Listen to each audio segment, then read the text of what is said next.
House to Home, presented by Remax Diamond Realty. Day and welcome to House to Home. I am down here, but my friends up there, Liz and Gina from Remax Diamond Realty Guam, are here to enlighten us once again on all the goings on of real estate on Guam. Have a day, ladies. Have a day. Hey. There's a piece of an interesting tidbit of a program right now, as recently the Guam Department of Administration is accepting pre-applications process for the ERA program.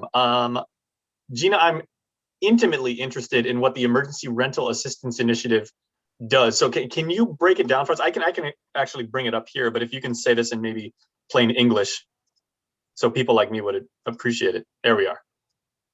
Well, from my understanding, and Liz and I have been waiting for this to come on board. From our understanding, the federal government has initiated this program to help with rental assistance for those individuals who are affected by not COVID. I like the way they put this. They were affected by COVID. They were not affected by COVID.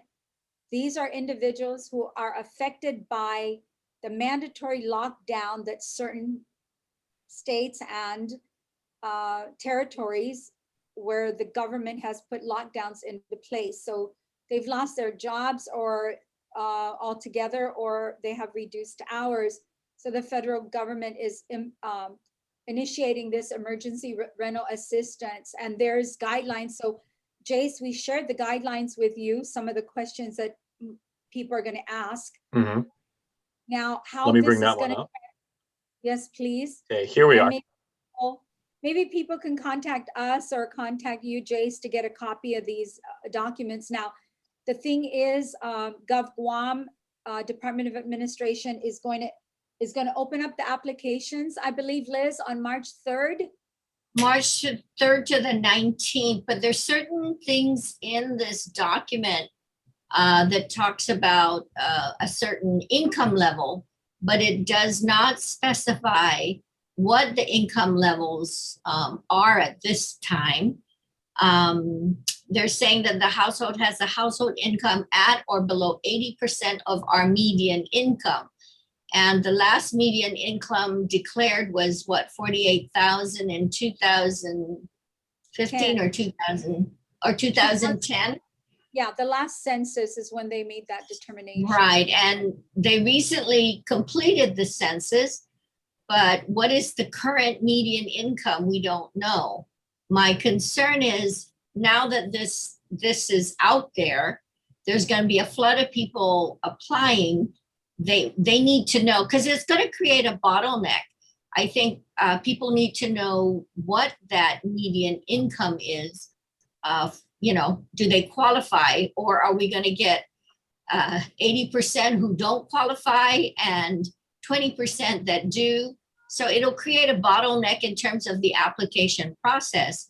My other concern about this is, so Jason, if you haven't paid your rent, because this grant would be for rent from March onward, a certain date in March onward to the present. So if, let's say, you got 10,000 to cover whatever rent you're backlogged with, and you got that monies, are they going to give these monies? It doesn't state it here. I guess they'll give it, let's say, to you, for example, and you put that in your pocket. And if you don't pay your rent, then what?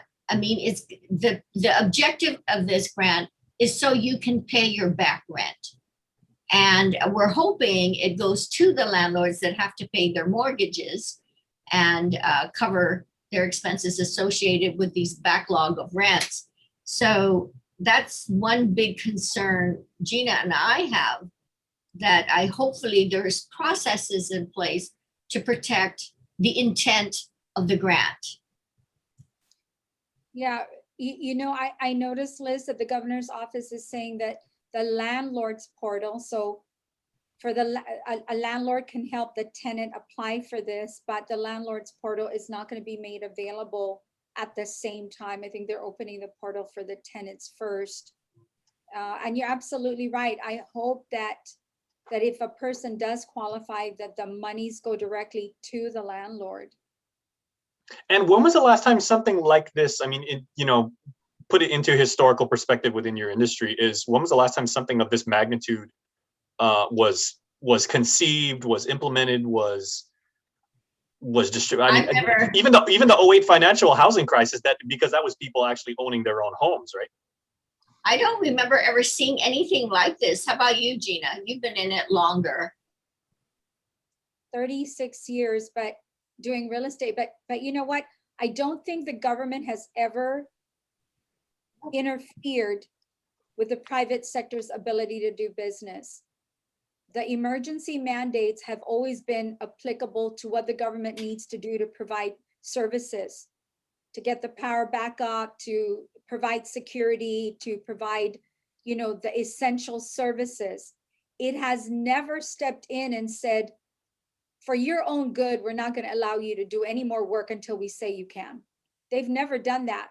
And so historically, we've recovered from emergencies much faster than we are now, because the private sector has always been allowed to determine, of course, with guidance, but to determine, okay, listen, we're ready to open. I know we don't have power, but we'll figure it out and we're ready to open. We don't have running water, but we'll figure it out. We're ready to open. And we get up and running and we start generating income and servicing the public and paying our taxes. This is the first time that the government has actually interfered with our ability to run our businesses. Okay, so we got about 2 minutes left. So I wanted to ask, I mean, this is really good feedback from the two of you, given your vantage point as industry professionals. And of course, you do advocate for the customer. As you say here, each and every week, you guys work for the end user.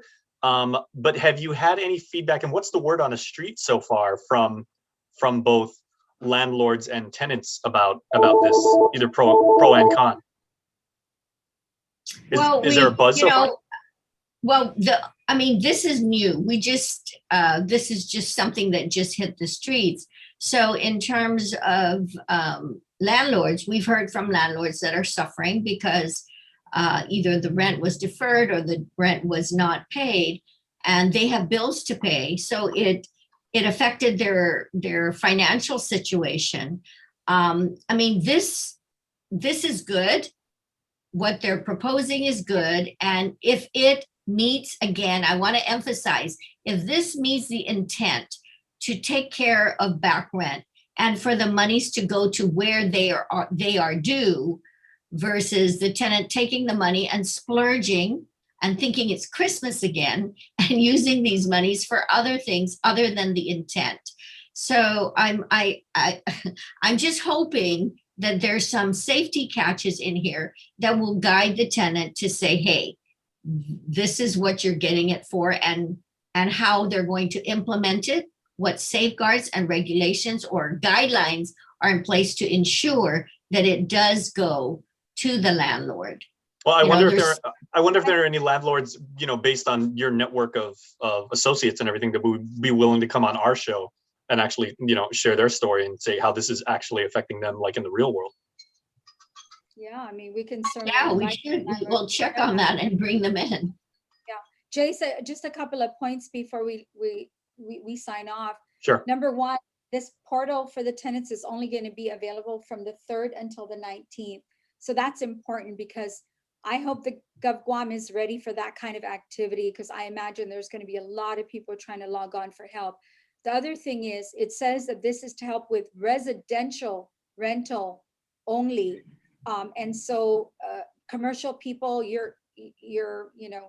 this is not available to you. The other thing is, it says for the next 15 months, starting in March of last year when this lockdown went into effect. So 15 months takes us till June. So for those tenants out there that are concerned, bear in mind that you better have an alternative plan by June. I know it's become a habit that we kind of, well, there'll be another program. Well, why don't we just start thinking along the lines of, we need to start recovering on our own. I mean, the governor's coming out and saying she's trying to get tourism up and running in May.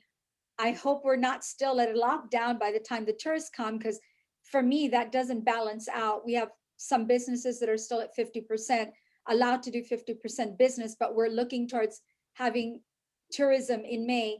That's not jiving for me, and I hope they work that out soon before this particular program runs out. People are going to need jobs. All right, we will definitely follow up on this for you. Hopefully next week we'll get somebody and find out what the word on the street is. Liz, Gina, a pleasure as always. Thanks so much. Thank you. Thank you. All right, that's our show, everybody. Have a wonderful time. Thanks for watching KUN.